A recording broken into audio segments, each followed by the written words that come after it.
Bonjour Monsieur Mamadi Kaba. Bonjour. Je rappelle que vous êtes le président de l'INIDH, c'est-à-dire l'Institution nationale indépendante des droits humains. On sait que le président Alpha Condé est au pouvoir depuis plus de 6 ans. Justement, après tout ce temps, est-ce que vous avez le sentiment que les droits de l'homme sont une priorité pour les autorités en place? Bon, vous savez, on avait le sentiment que les choses s'amélioraient. Mais ces derniers temps, nous sommes très inquiets parce que nous nous sommes rendus à l'évidence que les exploits dont nous nous félicitons sont superficiels et que les problèmes de fond demeurent. La vidéo qui a circulé sur la torture nous a démontré combien le phénomène tortionnaire était une préoccupation de premier plan en Guinée. Et donc, et aussi en fonction de la manière dont la justice se comporte en donnant l'impression qu'elle a beaucoup de capacités quand ses actions doivent se diriger contre l'opposition et qu'elle n'a aucune capacité quand c'est l'inverse. Cela nous préoccupe. Alors justement, c'est un peu le sentiment de certains.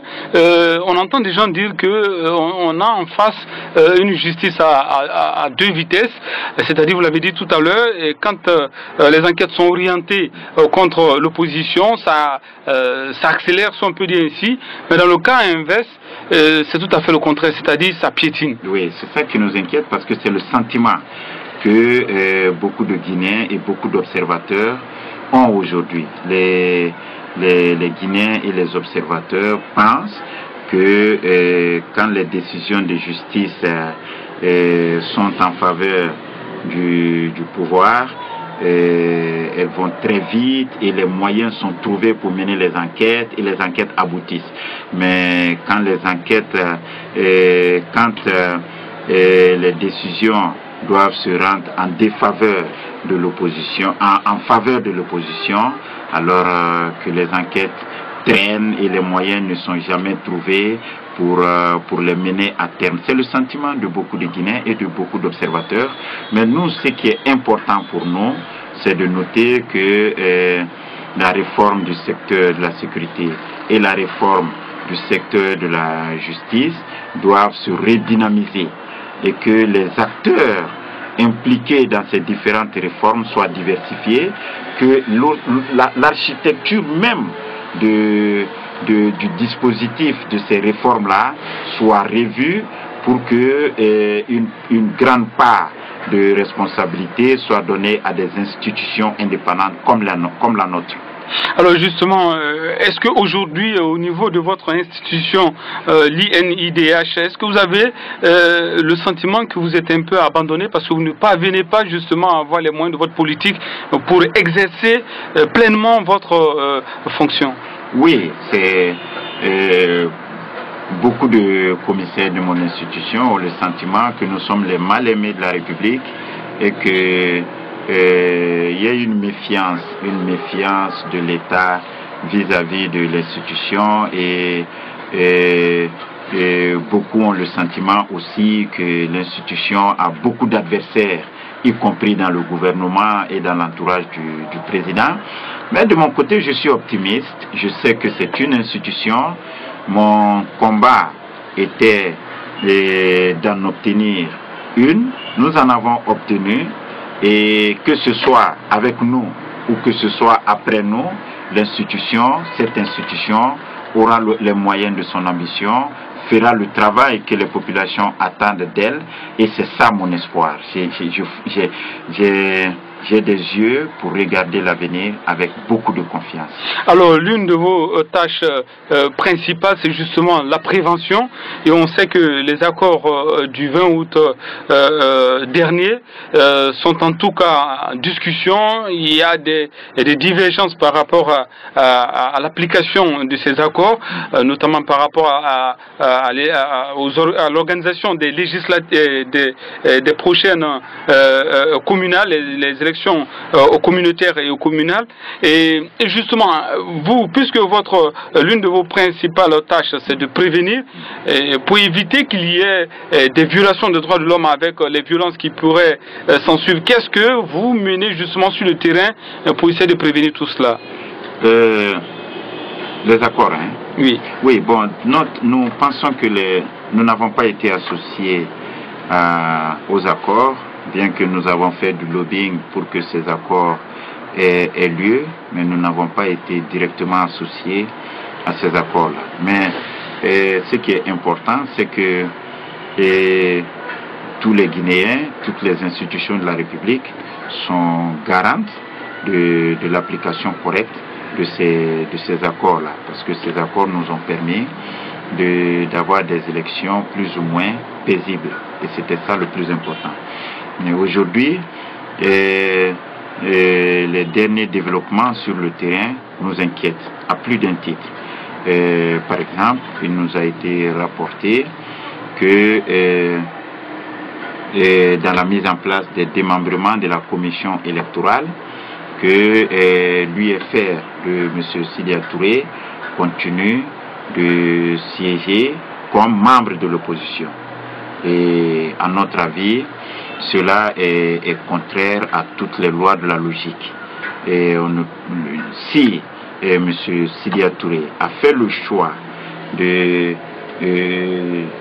d'aller dans la mouvance, comme haut représentant de M. le Président de la République, cela suppose qu'il renonce à tous les avantages et à tous les droits qu'il avait auparavant dans l'opposition. Dans l'opposition, exactement. Donc il doit maintenant partager les avantages et avec ses nouveaux alliés, les privilèges avec la mouvance. Donc l'UFR doit être considéré aujourd'hui comme un parti de la mouvance. Et lui, en tant que tel, les postes réservés à l'opposition ne doivent pas revenir à l'UFR. Ça, quand même, c'est le minimum, c'est le b.a.-ba de la logique, et je pense que tout le monde comprend cela. Alors, à mon avis, pour une question d'apaisement, pour une question de logique, il est important que cette dimension de la question soit étudiée avec beaucoup plus de sérénité, que l'opposition, que les postes attribués à l'opposition soient occupés uniquement par ceux qui sont de l'opposition, pas par ceux qui étaient de l'opposition. Maintenant que cette question, notre point de vue là-dessus est très clair, maintenant nous arrivons au reste des points de l'accord. Nous pensons que certains points n'ont pas été respectés, peut-être par manque de moyens ou de possibilités, je ne sais pas. Mais ce qui est important, c'est que au moment où les accords se négociaient, l'État doit savoir qu'il y a deux catégories d'engagements qu'il peut prendre. Il y a des engagements qu'il peut prendre de façon entière. C'est-à-dire que, quel que soit X ou Y, ces engagements peuvent être respectés.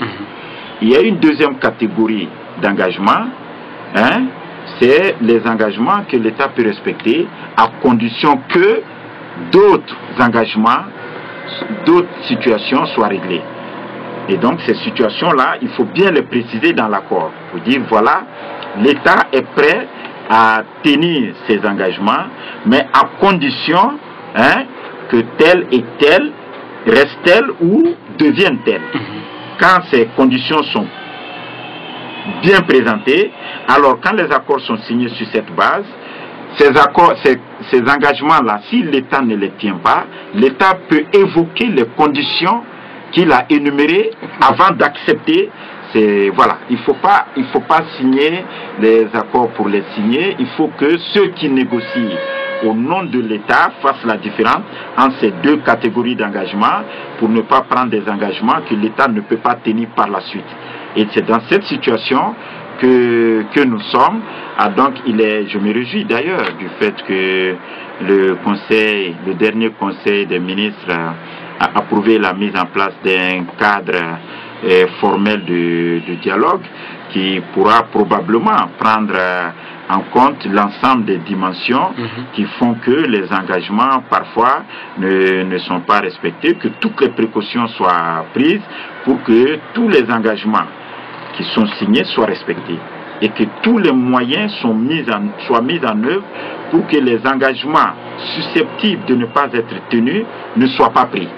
C'est ça qui est important. Alors, est-ce que vous avez peut-être le sentiment que ce sont des choses qui arrivent parce que les gens ne savent pas comment s'y prendre, ou bien c'est purement le résultat d'une mauvaise foi? Non, c'est souvent le choix des personnes, le choix des personnes pour défendre l'État. Parce que vous voyez, l'ensemble des accords doivent être mis en œuvre par l'État. Alors ceux qui représentent l'État, parfois sont gênés de retourner voir le président de la République pour lui dire: Monsieur le Président, nous avons atteint nos limites, il est bien que vous joigniez à nous d'autres personnes qui sont spécialisées dans tel ou tel domaine, qui pourraient nous aider à avoir des accords qui ne nous piègent pas devant. Ils ont honte de retourner vers le président pour lui dire ça. Parce qu'il peut arriver qu'il y a des paramètres qu'ils ne maîtrisent pas bien. Voilà, il y a des paramètres qu'ils ne maîtrisent pas bien, mais ils ont la gêne au cœur d'aller voir le président pour lui dire: voilà, nous avons atteint nos limites, il faut maintenant joindre à nous d'autres personnes qui pourraient peut-être nous aider à surmonter tel ou tel cap. Ils ne le font pas et ils négocient eux-mêmes. Alors ce qui est obtenu est souvent difficile à appliquer et ça nous met dans des situations très inconfortables. Alors je pense qu'il est important que l'État tienne compte de toutes ces dimensions-là pour que les prochains accords qui vont être obtenus soient quand même des accords qui nous permettent d'aller de l'avant, mais pas de toujours revenir sur les mêmes choses, parce que le constat que moi je fais est un constat désespérant. Vous avez le sentiment que c'est un sempiternel recommencement? Exactement, c'est le sentiment que j'ai. Si vous vous souvenez, les problèmes pour lesquels en 2013, pendant les élections législatives, pendant d'abord les élections présidentielles, il y a eu des manifestations et des revendications. Si vous lisez les points de revendication, en 2013, pendant les élections législatives, c'était à peu près les mêmes revendications. Aux élections présidentielles de 2015, c'était à peu près les mêmes revendications. À chaque fois, on déplace le problème. Exactement, le problème, il est déplacé, il n'est jamais résolu. Et donc, ça fait que à chaque fois qu'une élection approche, les mêmes revendications reviennent, ce sont les mêmes manifestations, ce sont les mêmes victimes, ce sont les mêmes problèmes, ainsi de suite. Donc maintenant, il ne faut pas attendre qu'il y ait des morts, des blessés, des destructions de biens pour aller encore à une table de négociation. Il faut aller plus vite pour éviter qu'il y ait des manifestations et il faut faire en sorte que le problème soit résolu définitivement. Parce qu'on ne peut pas toujours renvoyer le problème au lendemain. Quand on arrive au lendemain, on reporte au surlendemain. Ces problèmes, ce sont les mêmes problèmes qui surgissent chaque fois qu'il y a des élections. Et les problèmes ne sont pas résolus, ils sont reportés. Monsieur Mamadi Kaba, merci d'avoir répondu à nos questions. C'est moi qui vous remercie.